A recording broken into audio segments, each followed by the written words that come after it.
Hello and welcome back to DriveDriverDriven. I'm Humble, and what you're seeing is me taking down the motor for the Zero.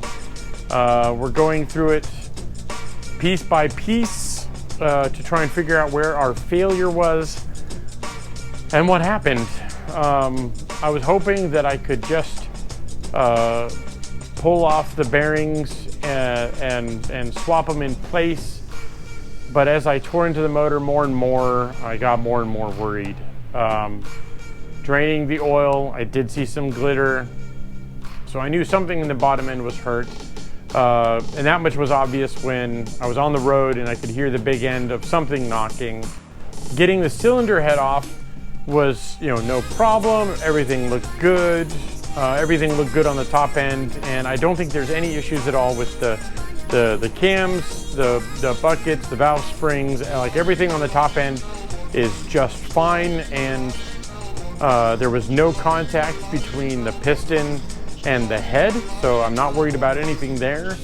But digging into the bottom end is really giving me some concerns. So let's get through this teardown and see what the bottom end looks like.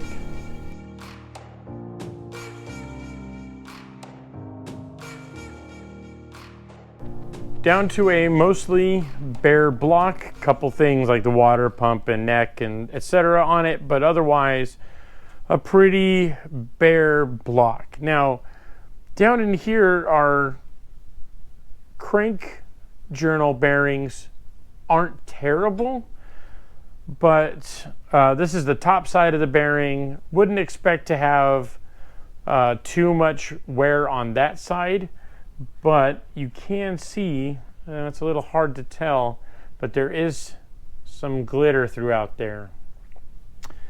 And that glitter came from these rod bearings.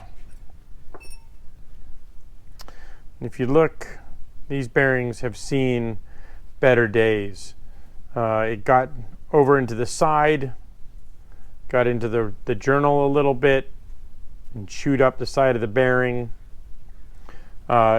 This was the number 4 piston, and it spun the number 4 bearing. So if I pull this up, you can see it got hot because the rod cap is discolored.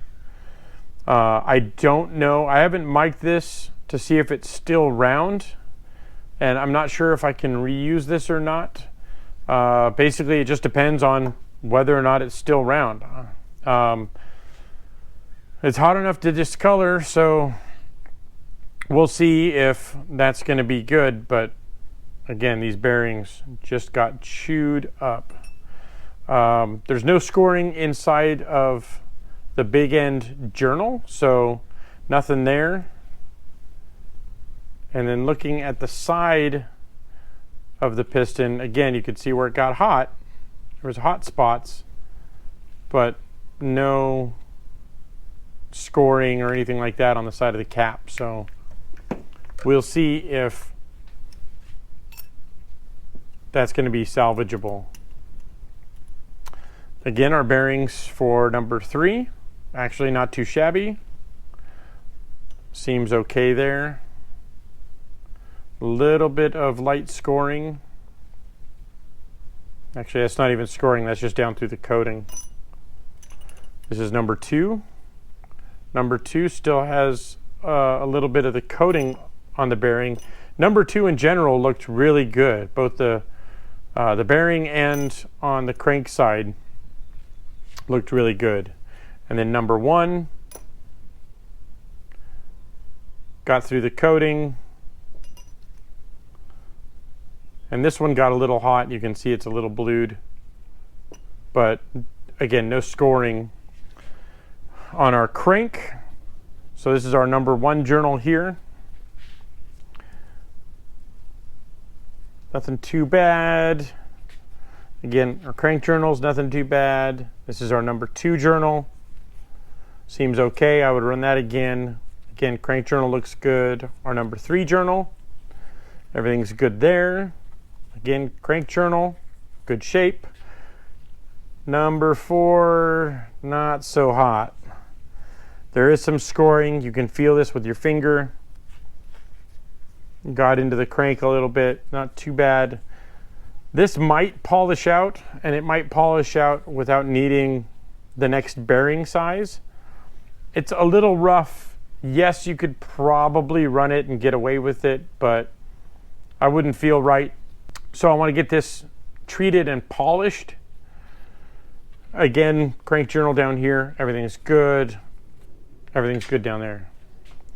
What makes this crank special is this is a keyed crank. So it's a, if you look here, it's a stock Ford casting, but they've keyed it so you can't actually spin the timing gear.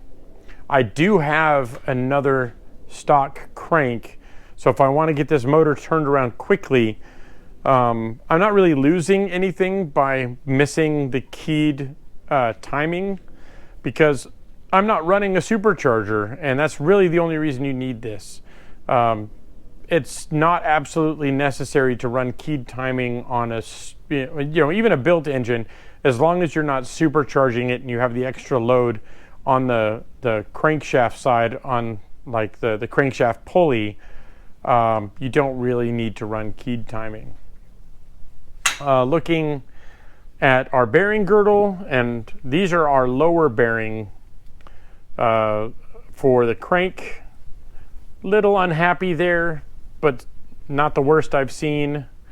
Again, down through here, still got plenty of like coating. This has a full coating on the bearing, so overall not too bad for all that stuff.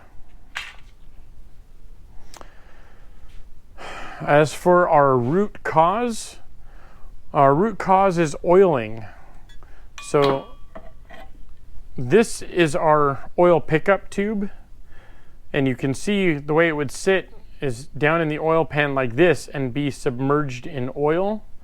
And I'm wondering if there just wasn't enough oil control in the pan. So if we look down here,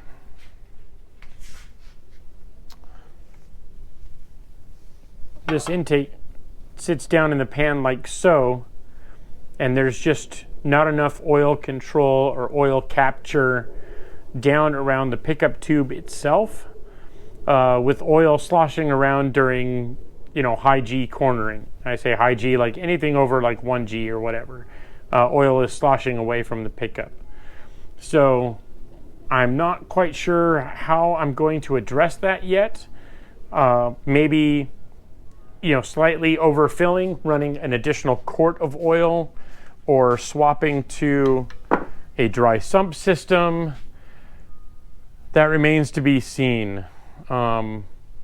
Otherwise, I'm not seeing any other real red flags for a root cause. I think it's just down to oiling. Unfortunately, I don't have like data logging or anything like that on the car, so I can't tell if it went into oil starvation while I was out having fun. Unfortunately, just due to the nature of the 7 and sunlight, it's easy to miss the dash lights.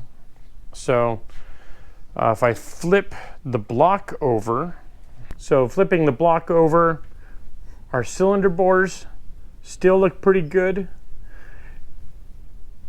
I don't even think we'll need to rehone anything. I would just run them as is.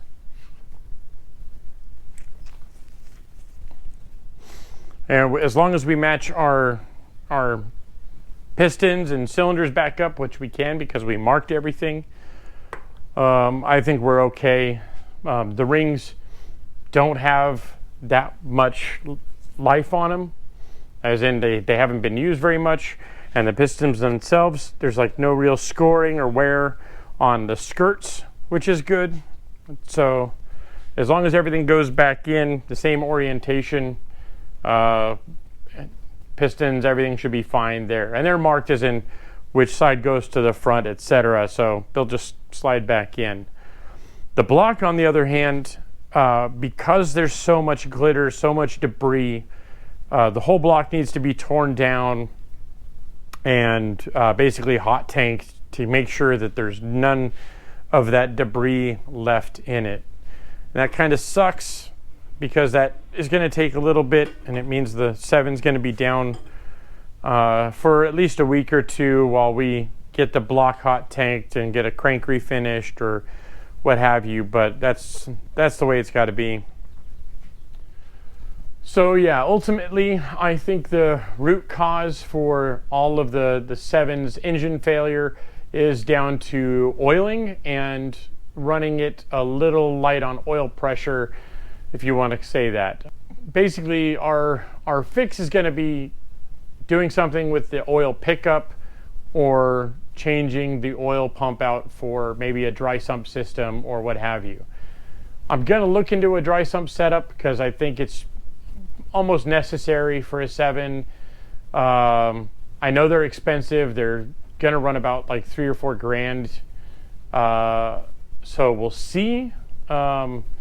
Otherwise, I got to do some reading and talk to some folks and see if just running an additional quart may be the way to go, just temporarily, but we'll find out. I know not every 7 runs a dry sump, but not every 7 drives as hard as I do. So again, got to ask around, talk to some folks, and see what the consensus is. So for now, unfortunately, the GBS 0 is going to be down for a little bit while we figure out what to do with the motor and get it all rebuilt. But that's that. So that's a quick update on the 0, just tearing down the motor, finding our root cause, and now we know what we need to do. I'll order some parts, and we'll get this motor back together sooner than later because we have a new project on the way, and that'll be coming up next. So stay tuned. Thanks for watching, and I'll see you guys next time.